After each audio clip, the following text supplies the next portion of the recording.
Welcome back नाज़रीन, ते अहम खबर शामिल कंदासीं। पाकिस्तान बांग्लादेश के शिकस्त ॾेई T20 सीरीज़ 2-0 जे फ़र्क़ सां पंहिंजे नाले करे छॾी आहे। बांग्लादेश पहिरीं बैटिंग कंदे 7 विकेटनि जे नुक़सान ते 124 रन्सूं ठाहियूं। पाकिस्तान 5 विकेटनि जे नुक़सान ते ॾिनल हदफ़ पूरो करे वरितो।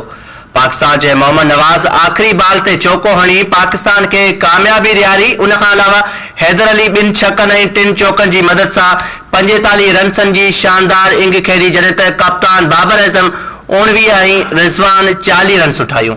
शाहनवाज़ डाणी हारिस रऊफ़ हिक रांदीगर खे आउट कयो।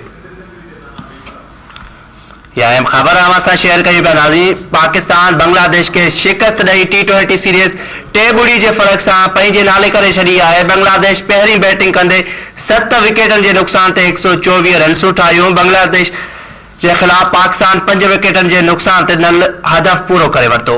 पाकिस्तान जे मोहम्मद नवाज़ आख़िरी बाल ते चौको हणी पाकिस्तान के कामयाबी ॾियारी। उन खां अलावा हैदर अली 2 छकनि ऐं 3 चौकनि जी मदद सां 45 रन्सनि जी शानदार इंग खेड़ी, जॾहिं त कप्तान बाबर आज़म 19 ऐं रिज़वान 40 रन्सूं ठाहियूं।